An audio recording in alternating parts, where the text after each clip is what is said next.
In this section we're going to focus on solving quadratic. Again, it has an x squared involved inequalities, and it's an inequality because it either has less than or equal to, greater or equal to, less than or greater than 0 or some other number on the other side. And we're going to do this by two methods. But first, let's recall linear inequalities. Solving linear equalities was very similar to solving just equations. For example, if I gave you something like this and said solve, you would subtract 3 from both sides to isolate the x. And then remember, when you divided or multiplied by a negative, you would flip the inequality. So you would isolate x just like you would for an equation, except if you divided or multiplied by a negative number, then you would flip the inequality. The solution in set notation, we would say braces x such that x is greater or equal to -2, and we would close our brace. The solution graphed on the real line would require us to go to x equals -2, stand there, and then since x is greater than -2, we would shade to the right, and since there's an equal sign, -2 is part of my solution, you would either use the bracket or a filled in hole. And the solution in interval notation would just say where do you start and where do you quote-unquote stop as you walk left to right. So as I walk left to right, I start at -2, and then I never stop. I keep on going all the way to infinity. And remember, infinities can never be reached. Positive and negative infinity are going to use parentheses and not brackets.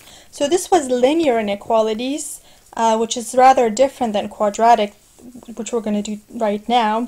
So I just want you to remember, for linear, you isolate x, you remember to flip the inequality, and then you can do these three things with it.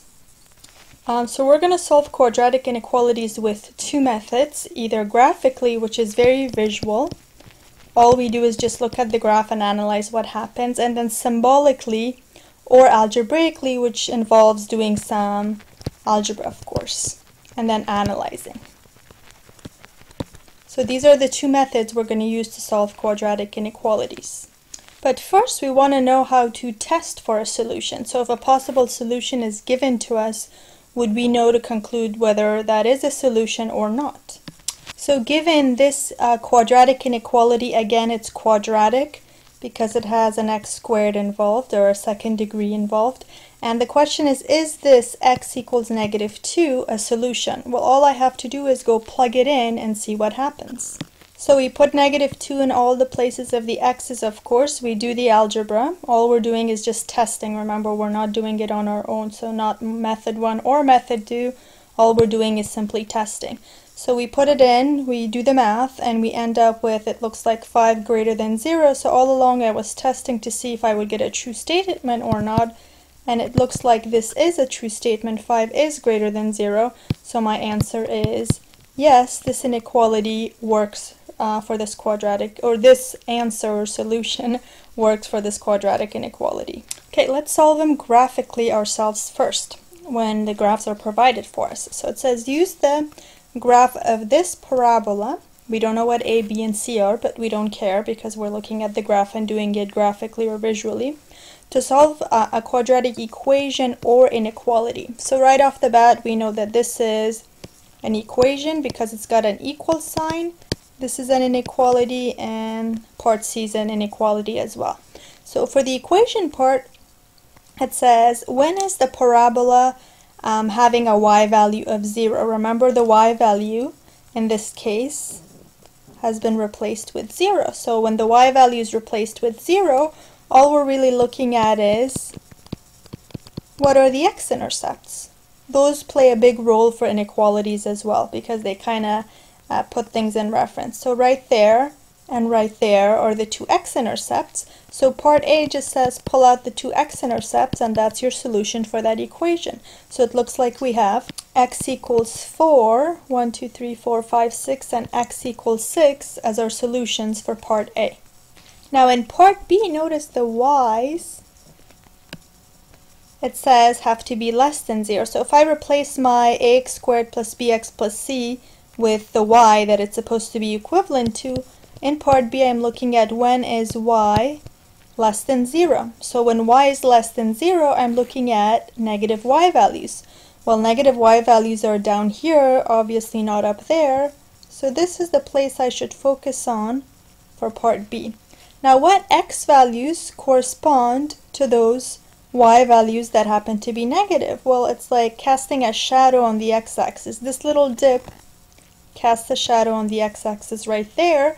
So it looks like from 4 in interval notation all the way to 6 in interval notation again, I have the y values remaining negative. So again, my first focus is on the y values negative. My next focus is what x values create those y values. And I should be careful and make these actually parentheses because there is no equal sign with my inequality. So 4 and 6 are not included in my answer.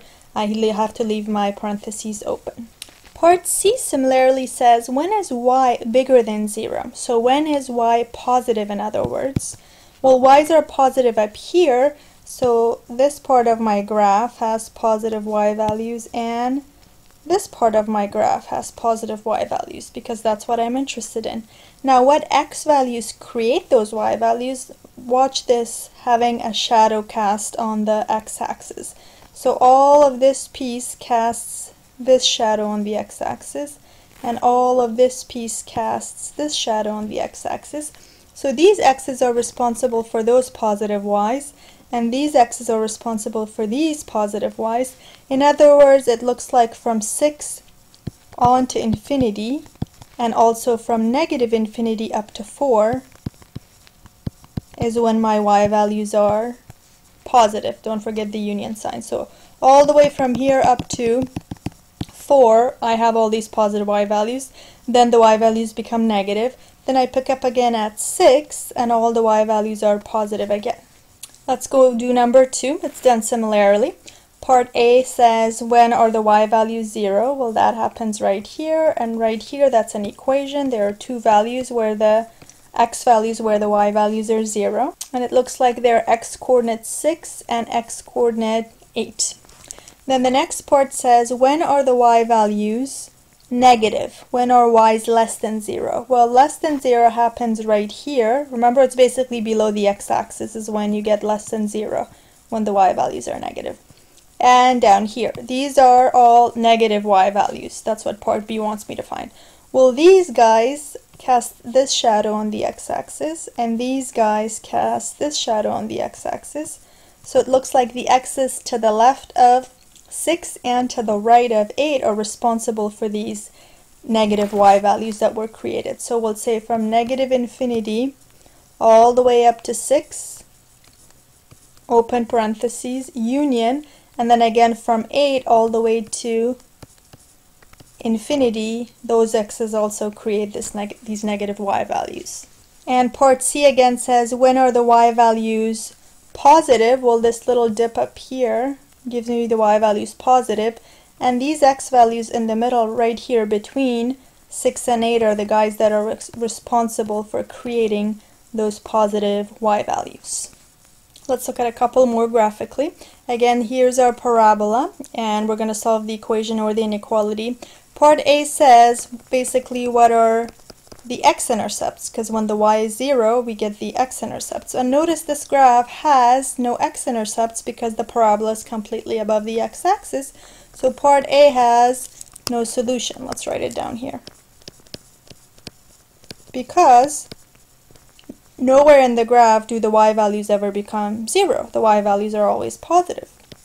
Part B says, when are the y's less than 0? Well, go to the y values less than 0, and notice y values are never less than 0 because they're always up there. So this too has no solution because I don't see the y values ever becoming negative. The last part says, when are the y values greater than 0? Well, notice the y values are greater than 0, in other words, above the x-axis all the time. So for the entire domain of this function, the y values are going to remain positive. So from negative infinity to positive infinity, all these x's and all these x's create y values that are always positive. Okay, next one, number 4 says, when are the y values 0? Well, that we can clearly see happens here and here. Those are the two x-intercepts. So x equals -3 and x equals 2 are the solutions to A. Part B says when are the y values less than 0? Well, they happen to be right here. This is the dip where the y values are negative. And those y values get created by these x values in the middle. So we'll say from -3 to 2 is when the y values are negative. Then the last part says when are the y values positive? Well, the y values are positive up here, and the only x values that remain for me to be able to do that are all the way to the left of -3 or all the way to the right of 2. So there's my solution for that inequality looking at. Okay, so let's solve x squared minus 3x greater or equal to 10. I'm going to always get a 0 on one side before you do anything, just like equations. So we're going to get the x-intercepts first, then test regions. So when we get the x-intercepts, I'm just going to make it into an equation. So again, in getting the x-intercepts, I turned my inequality into an equation. These are the two x-intercepts where all the action happens. Next, I'm going to go to my real line and mark them. So 5 and -2 are the places to pay attention to. And since there's an equal sign involved with my inequality, those are going to be part of my solution. So I'm going to make them dark because they're going to be included in my answer. Now there's really 3 regions I have to worry about and how my parabola behaves. So I cut my real line into 3 regions and then test random numbers, whatever I would like, in each of those regions. So next what I've done is I've picked -3 in this region because it's to the left of -2. I've picked 0 in the middle because it's clearly in the middle. And I've picked 6 on the right because it's in that region. And I've plugged those values in here. I like plugging them back into the factored version because it's easier to analyze signs. So this gives me a -8 times a -1. So negative times negative is positive. Keep that in mind. All I care about is the signs, nothing else. -5 times +2 is a negative number, and a +1 times a, actually I'm supposed to put a 6 in there, right? A +1 times an 8 is going to give me a positive number. That's all I care about, just what the signs are, and what number you choose in each region does not matter, as long as it's in that region. Then you go to your inequality, which says you always want a 0 on one side because it makes it easy to analyze. It says pick the stuff that's greater or equal to 0. Again, pick the stuff that's greater or equal to 0. Well, it's stuff that's greater than 0 is going to be positive stuff. So this region is positive, I'm going to keep for my answer. This region is positive, I'm going to keep it for my answer. So my final answer is from -infinity to -2 included because of the equal sign. Union from 6 to, or from 5 actually, was the next x-intercept, all the way to infinity.